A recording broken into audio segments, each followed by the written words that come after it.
Hello, good morning. Welcome to తను మన vlogs. ఈరోజైతే నేను వావిలి లక్షవారం నోము అందుకున్నానండి. ఇది లక్షవారం తీసుకున్నానమాట. మా వదిన నాకు ఇచ్చారు. ఈ నోము ఎలా చేయాలి ఏంటి మొత్తం ప్రాసెస్ చూపిస్తూ మీకు నోము కథ అయితే చెప్తానండి. ముందుగా వీడియో చూస్తూ లైక్ చేయకపోతే లైక్ చేయండి, షేర్ చేయండి, సబ్స్క్రైబ్ అయితే మాత్రం చేసేసేయండి. ఇప్పుడు వావిలి లక్షవారం నోము కథలోకి అయితే వెళ్ళిపోదామండి. ఒక బ్రాహ్మణ కట 4 కుమారులు 4 కుమార్తెలు ఉండేరట. అందరూ కూడా మంచి స్థితిమంతులుగా ఉండేరట. లాస్ట్ అమ్మాయి మాత్రం కొద్దిగా పేద కుటుంబంలో ఉన్నది. పేద కుటుంబంలో ఉండటం వల్ల అందరికీ పెళ్ళి అయింది. లాస్ట్ తమ్ముడికి ఒకడికి పెళ్ళి అవ్వలేదన్నమాట. ఇప్పుడైతే లాస్ట్ తమ్ముడికి వివాహం కుదిరింది. వివాహం కుదిరితే అందరికీ చెప్పారు, కానీ తన చిన్న కుమార్తె పేదదా అవ్వటం వల్ల ఎవ్వరు కూడా పిలుపునివ్వలేదు. అయినా సరే వాళ్ళ పిల్లలు వెళ్ళి పెళ్లి పనులన్నీ చేస్తున్నారట. అయినా పిల్లల్ని కసిరి కొడుతున్నారట పేద అవ్వడం వల్ల. అప్పుడు ఇదంతా గమనించిన పెద్ద కోడలు, ఆ ఇంటి పెద్ద కోడలేమో ఆడపడుచుని పిలిచి ఒక సేట తీసి అందులోని అడ్డిడి తవుడు కడిగిన బియ్యం, అడ్డిడి తవుడు కడగలేని బియ్యం ఒక పక్క, అడ్డిడి తవుడు కడిగిన బియ్యం ఒక పక్క పోసి అందు మీద రవికిలగుడ్డ వాయిల కొమ్మ పెట్టి గోడ మీద నుంచి ఎవరో చూడకుండా అట వాయినం ఇచ్చిందటండి. ఆ వాయినం ఇచ్చిన కాంచి తను చాలా భాగ్యవంతురాలు అయిందట. భాగ్యవంతురాలు అయిన కానించి అందరూ కూడా మర్యాద ఇస్తున్నారట. మర్యాద ఇస్తే బాగా చూస్తున్నారు. అంతలోకి అన్నగారి పెద్ద కుమార్తెకి కూడా పెళ్ళి కుదిరిందట. బాగా అప్పుడు అందరూ అన్నలే స్వయంగా వెళ్ళి ఆహ్వానించారు. ఆహ్వానిస్తే తన పుట్టింటికి వచ్చింది. పుట్టింటికి వచ్చితే పిండి వంటలన్నీ పెట్టి చాలా మర్యాదలు చేస్తున్నారు తన డబ్బును చూసి. అప్పుడు ఆమె ఏం చేసిందట, నగలు తన ఒంటి మీద ఉన్న నగలన్నీ తీసి ఒక పీట మీద పెట్టి, నాకు కాదు నా ధనానికే గౌరవించారు వీళ్ళంతా కూడానా అని చెప్పి ఆ నగలను అక్కడ పెట్టి, ఓ సిరి సంపదలారా వీటికే కదా నా గౌరవిస్తున్నారు అని చెప్పిందట. ఓ ఆభరణాలారా మీరే తినండి అని చెప్పి తన ఇంటికి వెళ్ళిపోచుండగా దారిలో చూచినవారు, ఏవమ్మా పుట్టింటి దగ్గర నుండి అప్పుడే వెళ్ళిపోతున్నావు ఏమి అని అడిగిరి. అప్పుడు ఆమె, అమ్మలారా నా వారు నన్ను నా నగలను చూచి పిలిచినారే కానీ నన్ను చూచి పిలవలేదని చెప్పిందట. అప్పుడు వారందరూ ఆమె కంతటి భాగ్యం వచ్చునని ఉండగా ఆమె తన పెద్ద వదిన గారు వావిలి గౌరి నోము వాయినమిచ్చినందుని అందుచేతనే తనకు భాగ్యం వచ్చిందనియు పలికెను. అప్పుడు వారందరూ వావిలి గౌరి నోము వాయినం అందుకున్నంత మాత్రాన నంతటి భాగ్యముగా దానిని నోచిన కెంతటి సిరులు నోచునో అని అనుకునేరట.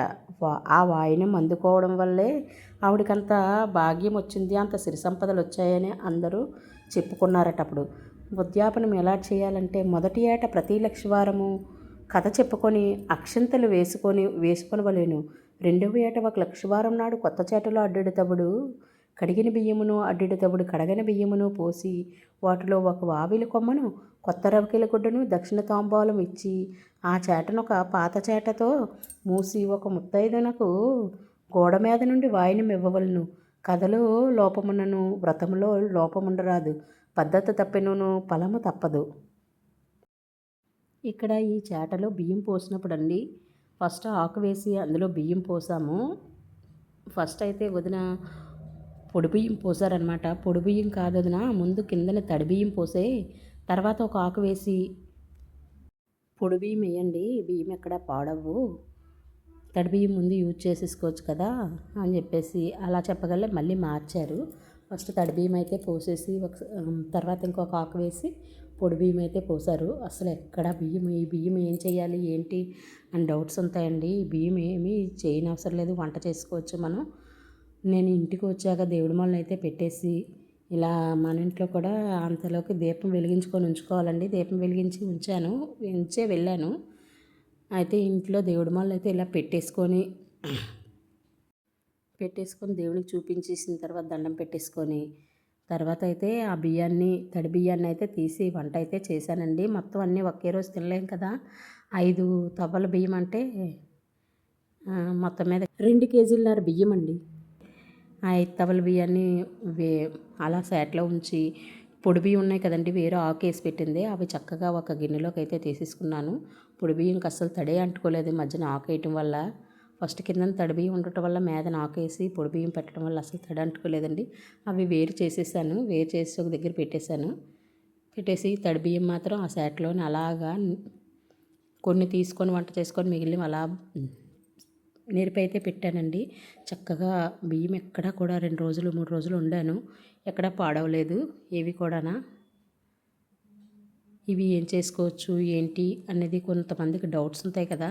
ఈ బియ్యం నేను కూడా ఆ డౌట్తోనే వేరే వాళ్ళని అడిగాను అనమాట. అడిగితే వాళ్ళు తీసుకున్న వాళ్ళందరూ చెప్పారు, మేము వంట చేసేసుకున్నామమ్మా, పర్వాలేదు. ఒకవేళ బాగా తడిసిపోయి అనుకోండి, వాటర్ ఎక్కువగా ఉంటే ఫ్రిడ్జ్లో పెట్టేసుకొని యూజ్ చేసేసుకోవచ్చు మరుసటి రోజు. లేకపోతే ఏదైనా పిండి కూడా పట్టించుకోవచ్చు, మన ఇష్టం అండి. ఏదైనా యూజ్ చేసుకోవచ్చు, ఏవి పడే అవసరం లేదు బయట.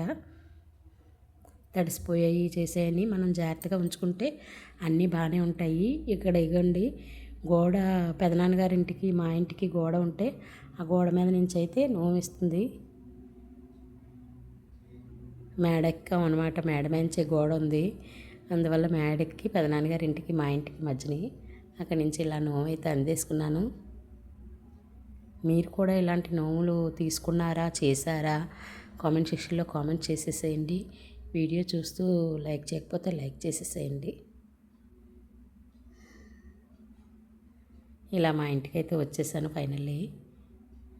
ఈ నోము అయితే ఎప్పుడూ అన్నయ్య గారు బాబు పెళ్ళిలో ఇవ్వాల్సింది అని అలా వాయిదాలు పడుతూ వచ్చింది. ఎందుకు వాయిదా పడిందంటే, ఈ నోముని మా అత్తగారు అయితే అందుకోకూడదు, అలాగా ఇలాగా చాటలు అవి ఇవి అనేసి అన్నారంట అందరితో, నాతో కూడా అన్నారు.